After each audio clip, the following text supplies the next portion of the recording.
Hello बच्चों, कैसे हैं आप। तो आज मैं आपको कराना जा रहा हूँ कक्षा 10वीं का अध्याय 4 है और उसके 7 मार्क्स या 7 नंबर वाले अंकों वाले क्वेश्चन को करते हैं। आज समझाया जाता है आपको। तो शुरू करते हैं।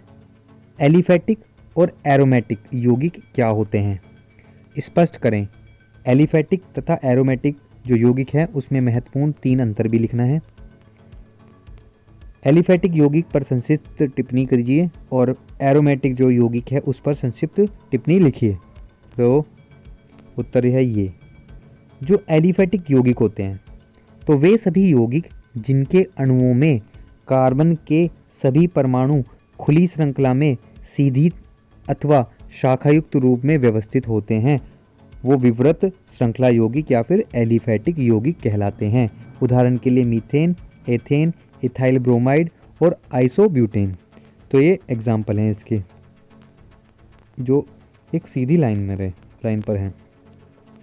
ऊपर जितने भी यौगिक हैं उनमें जो कार्बन है वो परमाणु की चारों संयोजकता संतुष्ट है, परंतु ऐसे भी विवृत श्रृंखलाएं हैं युक्त यौगिक होते हैं जिनमें कार्बन परमाणुओं के बीच में एक से अधिक द्विआबंध या त्रिआबंध, मतलब एक आबंध भी दो भी हो सकते हैं और 3 आबंध, डबल बॉन्ड या ट्रिपल बॉन्ड भी हो सकते हैं।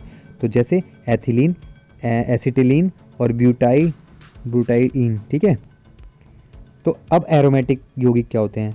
तो संवृत जो श्रृंखला होती है, मतलब व्रत के रूप में वाले समचक्रीय एक जैसे चक्र वाले जो कार्बनिक यौगिक तो होते हैं उनकी संवर्त जो श्रृंखला होती है उसमें 6 कार्बन परमाणु होते हैं तथा कार्बन परमाणुओं में एक आंतर एक के बाद एक क्रम में द्विआबंध होता है। इसी को एरोमेटिक यौगिक कहलाते हैं। और इन यौगिकों में एक विशेष प्रकार की गंध होती है, अर्थात सौरभीय प्रकृति होती है, स्मेल होती है इनमें।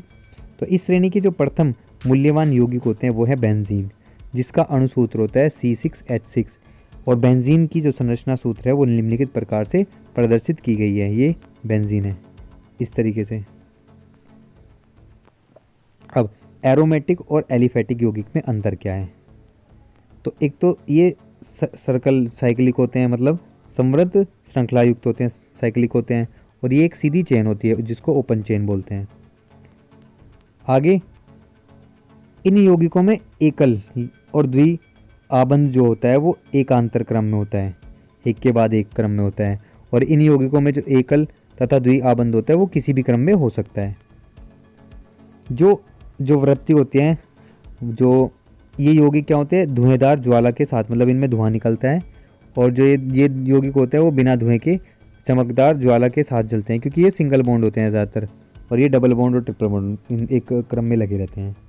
ये वाले कम क्रियाशील होते हैं, जो एरोमेटिक हैं वो कम अभिक्रियाशील, और जो एलिफैटिक है वो अधिक अभिक्रियाशील होते हैं। जो एरोमेटिक होते हैं वो यौगिक प्रतिस्थापन अभिक्रिया जैसे कि हेलोजिनेशन, नाइट्रेशन तथा सल्फोनेशन आदि को सफलतापूर्वक आसानी से कर लेते हैं। और जो एलिफैटिक है वो यौगिक इन अभिक्रियाओं को सरलतापूर्वक नहीं करते, उनके लिए ऊर्जा यूज़ होती है। दूसरा क्वेश्चन है कि प्रत्येक जो यौगिक है उसका IUPAC जो पद्धति के साथ नाम है वो बताना है। तो ये नाम आपने प्रैक्टिस से लिख करके याद करना है कि इसमें कौन सा ग्रुप लगा है। जैसे इसमें एल्डिहाइड ग्रुप है और कितने कार्बन है, जैसे 3 कार्बन है तो प्रोपेनल होगा, इस तरीके से। दूसरे में एक बार देख लेते हैं, हेरा, हाँ ये प्रोपेनल होगा क्योंकि इसमें 3 कार्बन है। आगे है ऑक्सी ग्रुप, तो कितने मीथेन है, 2 मीथेन है तो मैथोक्सी मेथेन, मतलब स्टार्टिंग का जो ये है वो मैथोक्सी है, CH3O जो है मैथोक्सी है और ये मीथेन है, उस तरीके से। अब मैथोक्सी ये इथेन होगा क्योंकि 2 कार्बन है। तीसरा है 3 कार्बन है तो प्रोप होगा। और ओइक ग्रुप है, ऑक्जेलिक ग्रुप ओइक ग्रुप है तो प्रोपेनोइक अम्ल होगा। उसके बाद देखो 2 कार्बन है तो ये डबल बॉन्ड है, तो डबल बॉन्ड में ईन लगता है, तो 2 कार्बन है तो इथीन इसका नाम होगा। आगे है कार्बन 2 हैं और क्लोरीन है, तो कितने कार्बन, 2, तो क्लोरोइथेन इसका नाम होगा, क्लोरोइथेन, क्योंकि इसमें हेलोजन ग्रुप जुड़ा हुआ है। आगे है मेथोक्सी मीथेन, और इसको प्रोपेनोन भी कहते हैं क्योंकि कार्बन जो ये वाला ग्रुप है नॉन ग्रुप लगा हुआ है, कीटोन ग्रुप इसको बोलते हैं। आगे है निम्नलिखित यौगिक के आईयूपीएसी पद्धति से नाम देने, मतलब इस तरह के क्वेश्चन पूछे जाने हैं।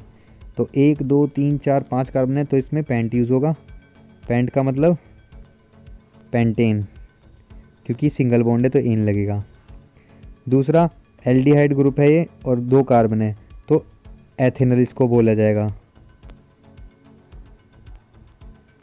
आगे है कार्बन 1 2 3 4 5, 5 कार्बन है और इसमें कीटोन ग्रुप है तो 1 2 3 4 5 तो पेंटेनोन इसको बोला जाएगा, पेंटेनोन।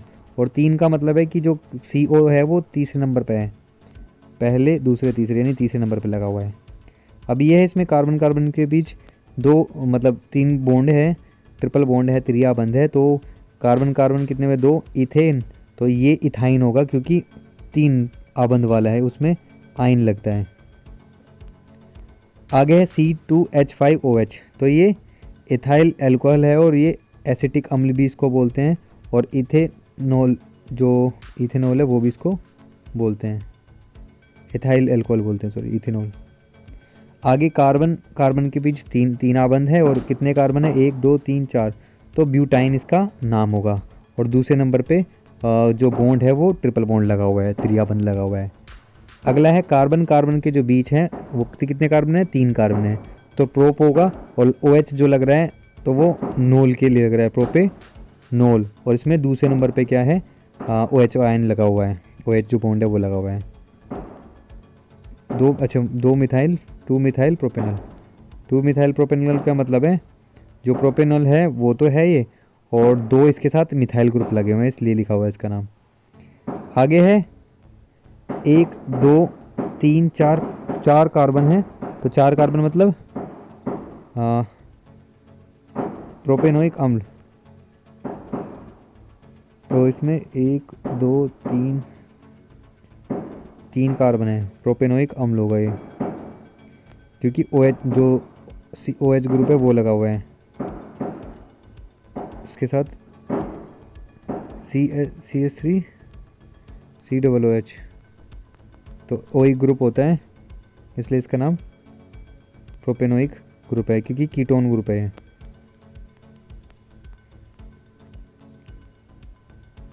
आगे है इथाइल अल्कोहल जो है, एथिल अल्कोहल जो है उसके निर्माण की प्रमुख विधियों का रासायनिक समीकरण देते हुए संक्षिप्त विवरण दीजिए और इसकी हैलोजन जो अम्ल है या सांद्र सल्फ्यूरिक अम्ल है उसके साथ 170 डिग्री ताप पर क्या अभिक्रिया होती है वो बताना है। और ये 2012, 14, 15, 16 और 18 में आ चुका है। तो जो इथिलीन होता है इथाइल अल्कोहल होता है उसको बनाने की विधि और रासायनिक समीकरण दीजिए और एथिल अल्कोहल के 2 रासायनिक गुणधर्म या गुणों को लिखिए, ये पूछा गया 15 और 20 में। स्टार्च जो होता है उससे एथिल अल्कोहल के औद्योगिक तौर पर निर्माण विधि का वर्णन करना है और रासायनिक अभिक्रिया के साथ समीकरण भी लिखनी है। जो किण्वन होता है और एथेनॉल के निर्माण का संक्षिप्त जो टिप्पणी है वो लिखनी है। जो सड़ाते हैं मतलब अंगूर को उसका तो किण्वन होता है जिससे एथेनॉल बनता है। इथाइल जो एथिल अल्कोहल है वो 4 रासायनिक अभिक्रियाओं के समीकरण लिखिए, 4 रासायनिक अभिक्रिया बतानी है उसकी। एथिल अल्कोहल जो होता है उसका एक रासायनिक गुणधर्म और एक समीकरण लिखिए। इस तरीके से ये पूछे जा सकते हैं, 1 नंबर में, 2 में, 3 में, 4 में, वैसे 7 नंबर के लिए पूरा है। जो एथिल अल्कोहल होता है उसके बनाने की विधि, एथिलीन जो है उसकी सांद्र यानी सल्फ्यूरिक अम्ल के साथ अवशोषण करके भाप द्वारा जल को अपघटित करने पर एथिल अल्कोहल जो एथेनॉल है वो प्राप्त होता है। एथिलीन को कन्वर्ट किया जाता है एथिल हाइड्रोजन सल्फेट में, उसके बाद एथिल अल्कोहल को बनाया जाता है जल के साथ अभिक्रिया करके और अम्ल के साथ। तो एथिल अल्कोहल का जो व्यापारिक मात्रा है उसमें निर्माण जो है वो शर्करा एवं स्टार्च के किण्वन में उसको सड़ाने के द्वारा किया जाता है। और किण्वन क्या है, एक धीमी जैविक प्रक्रिया होती है जो कि विषाणु या खमीर के द्वारा संपन्न यानी पूरी होती है। स्टार्च युक्त जो पदार्थ होते हैं उसके किण्वन में निम्नलिखित अभिक्रियाएं होती हैं। तो जो स्टार्च होता है उसमें कुछ मात्रा पानी मिलाने पर डायस्टेज एक एंजाइम होता है माल्ट निष्कर्षण के लिए, ये हमें प्राप्त होता है। ऐसे ही माल्टोज जो होता है उसके साथ माल्टेज एंजाइम जो कि यीस्ट में होता है उससे उस ग्लूकोज तैयार किया जाता है, और ग्लूकोज से जाइमेज एक एंजाइम होता है यीस्ट से जो इथाइल अल्कोहल को बनाता है। अभिक्रियाएं, हैलोजन अम्लों से अभिक्रिया करने पर इथाइल इथाइल एथिल हैलाइड बनाता है। तो अम्ल के साथ अभिक्रिया करके निर्जल जो जिंक क्लोराइड की उपस्थिति में एथिल क्लोराइड बनाता है, और जो एथेनॉल होता है, एथेनॉल और हाइड्रोजन ब्रोमाइड इसके साथ अभिक्रिया करके एथिल ब्रोमाइड बनाता है। तो एथिल ब्रोमाइड और एथिल क्लोराइड इस अभिक्रिया से यानी हाइड्रोजन के साथ अभिक्रिया इस तरीके से करता है। सांद्र जो सल्फ्यूरिक अम्ल होता है उसके साथ, तो सांद्र सल्फ्यूरिक अम्ल के साथ 170 डिग्री पर गर्म करने पर यह एथिलीन बनाता है। तो जो एथेनॉल होता है वो सल्फ्यूरिक अम्ल के साथ अभिक्रिया करके 100 डिग्री पर, और CH2H5HSO4 उसके बाद और गर्म करने पर ये एथिलीन बनाता है। ये इसकी अभिक्रिया है। अगला क्वेश्चन है 5वां, एथेनॉल से एथेनोइक अम्ल बनाने की विधि बताइए और एथेनोइक अम्ल की निम्न के साथ अभिक्रिया भी बतानी है। सोडियम के साथ, सोडियम का हाइड्रोजन कार्बोनेट के साथ, सांद्र सल्फ्यूरिक अम्ल के साथ और उपस्थिति में एथिल अल्कोहल के साथ। तो जो एसिटिक अम्ल होता है बनाने की किसी एक विधि का रासायनिक समीकरण लिखिए। इसके 3 प्रमुख रासायनिक गुण भी लिखिए। एथिल अल्कोहल के ऐसे एसिटिक अम्ल बनाने की विधि का रासायनिक समीकरण लिख लिए। एथेनॉल की ऑक्सीकरण अभिक्रिया का समीकरण लिखिए। ये कुछ क्वेश्चन इस तरीके से पूछे जा सकते हैं। तो उत्तर, एथेनॉल जो होता है उससे एथेनोइक अम्ल और एसिटिक जो अम्ल है वो बनाने की जो प्रयोगशाला विधि है वो, तो एथेनॉल का क्षारीय KMnO4 द्वारा उनको ऑक्सीकरण कराया जाता है, क्योंकि ये ऑक्सीजन ऐड करा देते हैं जिसके साथ उनको रखा जाता है। तो उसके मतलब ऑक्सीकरण करने हेतु प्राप्त जो विलयन है उसका तनु जो क्लोराइड है, हाइड्रोक्लोरिक अम्ल है, उसके द्वारा इसको उदासीन करने पर एथेनोइक अम्ल प्राप्त होता है। यानी एथेनॉल को ऑक्सीजन दी जाती है KMnO4 की उपस्थिति में, तो ये बनता है सोडियम एथेनोएट सोडियम एथेनोएट बनता है। उसके बाद जब डाइल्यूट अम्ल के साथ इसकी अभिक्रिया कराई जाती है तो एथेनोइक अम्ल या एसिटिक अम्ल प्राप्त होता है अल्कोहल से। प्रमुख अभिक्रियाओं तथा रासायनिक गुणधर्म, तो सोडियम के साथ अभिक्रिया होने पर सोडियम एसीटेट बनता है तथा हाइड्रोजन गैस मुक्त हो जाती है। तो एथेनोइक अम्ल जो है उसमें अगर हम सोडियम मिलाएंगे तो सोडियम एसीटेट बनेगा और हाइड्रोजन गैस उससे निकल जाएगी। सोडियम कार्बोनेट के साथ सोडियम एसीटेट बनता है तथा कार्बन डाइऑक्साइड गैस निकलती है। तो एथेनोइक अम्ल में जब सोडियम कार्बोनेट मिलाएंगे बाइकार्बोनेट तो उसमें सोडियम एसीटेट बनेगा, वाटर बनेगा और कार्बन डाइऑक्साइड उससे निकल जाएगी। जब हम सांद्र सल्फ्यूरिक अम्ल की उपस्थिति में एथाइल अल्कोहल के साथ अभिक्रिया अगर कराते हैं तो इथाइल एसीटेट बनता है। तो ये एथेनोइक अम्ल है, इथाइल अल्कोहल है, दोनों की अभिक्रिया बनाएं तो एथाइल एसीटेट बनता है, जो कि यूज़ किया जाता है इत्र बनाने के, यूज मतलब एस्टर बोलते हैं इसको। प्रश्न 6, एसिटिक जो अम्ल है बनाने की निम्न विधियों का संक्षिप्त वर्णन रासायनिक समीकरण देते हुए बताइए। तो मेथिल साइनाइड से, एसीटेमाइड से मुख्य औद्योगिक विधि बतानी है और इसके निम्न अभिक्रियाओं के समीकरण भी देने हैं। निर्जलीकरण वाली स्मिट अभिक्रिया भी बतानी है। अब एसिटिक अम्ल जो है उसके निर्माण की 2 विधियों का वर्णन समीकरण के द्वारा करना है। जो किण्वन विधि है उसके द्वारा इथाइल अल्कोहल से एसिटिक अम्ल बनाने की विधि का रासायनिक समीकरण सहित वर्णन करना है। उत्तर, जो मिथाइल साइनाइड होता है उससे, मिथाइल साइनाइड से जो जो अम्ल है अथवा तनु क्षार है उसके द्वारा जल का अपघटन किया जाता है और एसिटिक अम्ल प्राप्त किया जाता है। यानी मिथाइल साइनाइड जो है CH3CN जो है उसमें पानी मिलाकर और अम्ल मिलाकर एसिटिक अम्ल में इसको कन्वर्ट किया जाता है और अमोनियम क्लोराइड इसमें बनती है। एसीटेमाइड जो है उससे, तो एसीटेमाइड से नाइट्रस अम्ल जो है उसकी अभिक्रिया करा करके एल्यूमिनियम जो एसिटिक अम्ल है वो प्राप्त होता है। तो एसीटेमाइड जो है CH3CONS2 जो है उसके साथ नाइट्रिक अम्ल अगर मिलाते हैं तो इससे भी एसिटिक अम्ल प्राप्त किया जा सकता है और नाइट्रोजन गैस इस अभिक्रिया में निकल जाती है गैस के रूप में और जल बचता है। आगे है मुख्य औद्योगिक विधि। तो औद्योगिक विधि में एसिटिक जो अम्ल है उसका निर्माण वायु की उपस्थिति में माइकोडर्मा एसिटी नामक एक जीवाणु है उसके द्वारा इथाइल अल्कोहल के किण्वन से प्राप्त होती हैं। तो अल्कोहल में को वायु में मिलाने पर और माइकोडर्मा जो एसिटी जीवाणु है उसके साथ अभिक्रिया करा करके उसकी उपस्थिति में एसिटिक अम्ल तैयार किया जाता है और जल उसके साथ बनता है। निर्जलीकरण तथा स्मिट अभिक्रिया का वर्णन निम्नवत है, इस प्रकार है। निर्जलीकरण का मतलब होता है जल का निकालना। तो एसिटिक अम्ल को निर्जलीकारक जैसे फास्फोरस पेंटॉक्साइड जो है उसकी उपस्थिति में गर्म करने पर इसके 2 अणुओं में से जल क्या होता है, जल का एक अणु अलग हो जाता है या पृथक हो जाता है और तथा एसिटिक एन हाइड्रोक्साइड प्राप्त होता है। तो इन दोनों को इसकी उपस्थिति में रखने पर और एसिटिक एनहाइड्रोक्साइड मिलता है जिसमें से वाटर निकल चुका है, इसी को निर्जलीकरण बोलते हैं। अगला है स्मिट अभिक्रिया। तो जो शांत सल्फ्यूरिक अम्ल होता है उसकी उपस्थिति में हाइड्रोजाइक जो अम्ल है N3H जो है उससे अभिक्रिया करने पर एसिटिक अम्ल मेथाइल एमाइन देता है और इस क्रिया को स्मिट अभिक्रिया भी कहते हैं। तो इसमें क्या है, एसिटिक अम्ल के साथ हाइड्रोजोइक जो अम्ल है वो मिलाने पर और सल्फ्यूरिक अम्ल की उपस्थिति में मेथिल एमाइन बनता है CH3NH2 और कार्बन डाइऑक्साइड और नाइट्रोजन इसकी अभिक्रिया में निकल जाती हैं। अगली अभिक्रिया है एस्टरीकरण। एस्टरीकरण से आप क्या समझते हैं, एस्टर का निर्माण होना। तो उदाहरण सहित बताइए, समझाइए, स्पष्ट कीजिए कि एथिल एसीटेट जो है उसके जल अपघटन की समीकरण द्वारा एसिटिक अम्ल के प्रमुख उपयोगों का उल्लेख कीजिए, जो 2013, 14, 16 और 20 में पूछा गया है।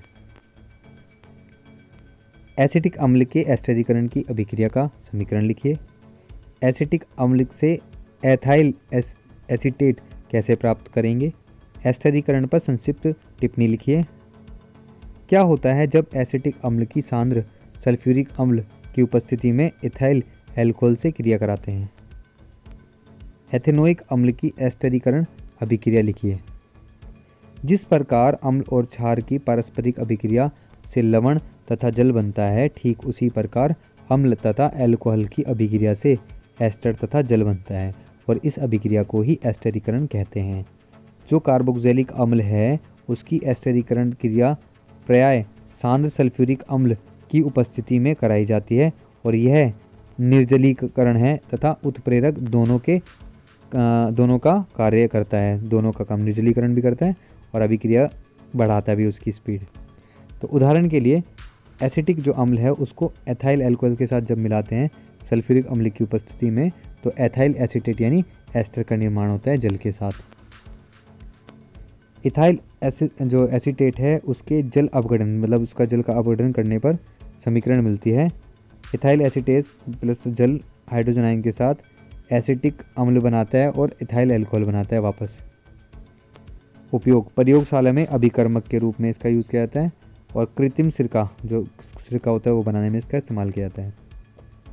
प्रश्न 8, एसिटिक जो अम्ल है उसकी निम्न के साथ अभिक्रिया रासायनिक अभिक्रिया लिखिए। जो एसिटिक अम्ल है उसके साथ पी जो फॉस्फोरस क्लोराइड के साथ और सोडियम हाइड्रोक्साइड के साथ NH3 के साथ क्लोरीन के साथ।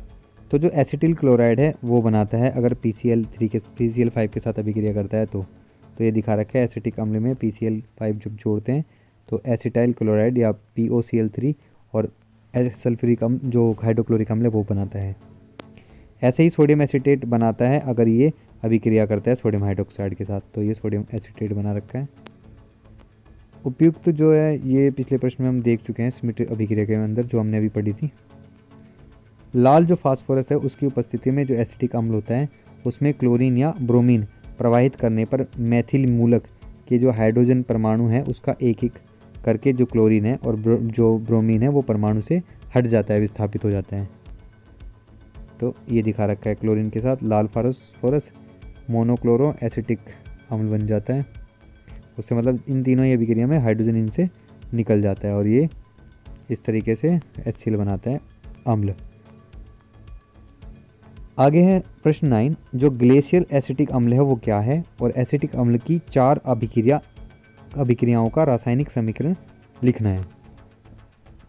आसुत जो द्रव है उसमें 50 से 60% एसिटिक अम्ल होता है और इसमें जो कास्टिक सोडा यानी NaOH जो होता है वो मिलाने पर सोडियम एसीटेट प्राप्त होता है। इसे ठंडे करने से सोडियम एसीटेट के जो क्रिस्टल होते हैं वो प्राप्त होते हैं और सोडियम एसीटेट के क्रिस्टलों को सुखाकर गर्म करके निर्जलीकृत कर लेते हैं और इस निर्जलीकृत जो सोडियम है एसीटेट का सांद्र सल्फ्यूरिक अम्ल के साथ आसवन किया जाता है और शुद्ध एसिटिक अम्ल को इस अभिक्रिया से 99% आसुत होकर ग्राही जो फ्लास्क है उसमें इकट्ठा कर लिया जाता है और इसे 16 डिग्री तक ठंडा करने से 100% शुद्ध अम्ल के क्रिस्टल बन जाते हैं तथा अम्ल की अंतिम मात्रा में पृथक हो जाता है और यह शुद्ध अम्ल जो होता है 16.5 डिग्री से नीचे ताप पर ठंडा करने पर बर्फ़ के समान जम जाता है। अतः यह ग्लेशियल की तरह दिखाई देता है, इसलिए इसी कारण 100% जो शुद्ध एसिटिक अम्ल होता है वो ग्लेशियल एसिटिक अम्ल कहलाता है। एसिटिक जो अम्ल है उसकी 4 अभिक्रियाओं का रासायनिक समीकरण ये है। अगर हाइड्रोजोइक अम्ल के साथ अभिक्रिया करता है तो क्या होता है, तो जब एसिटिक अम्ल हाइड्रोजोइक अम्ल के साथ N3H को ठंडे सांद्र सल्फ्यूरिक अम्ल के साथ हिलाते हैं तो मिथाइल अमाइन बनता है। और कार्बन डाइऑक्साइड जो नाइट्रोजन वो निकल जाती है और इस अभिक्रिया को स्मिट अभिक्रिया कहते हैं। कीटोन के साथ अभिक्रिया, कीटोन ग्रुप के साथ अभिक्रिया, तो जब एसिटिक अम्ल कीटोन के साथ अभिक्रिया करता है तो एसिटिक एनहाइड्राइड बनता है, मतलब यानी एसिटिक अम्ल के साथ अगर रिएक्शन कराते हैं किसकी, कीटोन ग्रुप की, ये कीटोन ग्रुप है, तो एसिटिक एनहाइड्रोक्साइड जो बनता है हाइड्राइड बनता है। डाईएज़ोमीथेन से अभिक्रिया, तो डाईएज़ोमीथेन जो है एसिटिक अम्ल डाईएज़ोमीथेन से अभिक्रिया करके मेथिल एसीटेट यानी एस्टर बनाता है, मिथाइल एसीटेट। तो ये दिखा रखा है अभिक्रिया इसी प्रकार से और नाइट्रोजन गैस इसमें निकल जाती है गैस के तौर पर। उच्च ताप पर जो निर्जलीकरण है, डिहाइड्रेशन किया जाता है हाई टेम्परेचर पर, एल्यूमिनियम जो फास्फेट होता है उसकी उपस्थिति में उच्च ताप पर 700 डिग्री गर्म करने पर जो कीटोन है वो प्राप्त हो जाता है। तो जो एसिटिक अम्ल है उसको इसकी उपस्थिति में 700 डिग्री पर गर्म करने पर कीटोन ग्रुप आराम से मिल जाता है। तो आज के लिए इतना ही। अगर आपको कोई चीज़ ना समझ में आए तो प्लीज़ कमेंट करें, और अगर ये वीडियो आपको अच्छी लगी तो लाइक करें, शेयर करें, सब्सक्राइब करें और वेट करें मेरी नेक्स्ट वीडियो का जो बहुत जल्दी आने वाली है। तब तक के लिए बाय, धन्यवाद।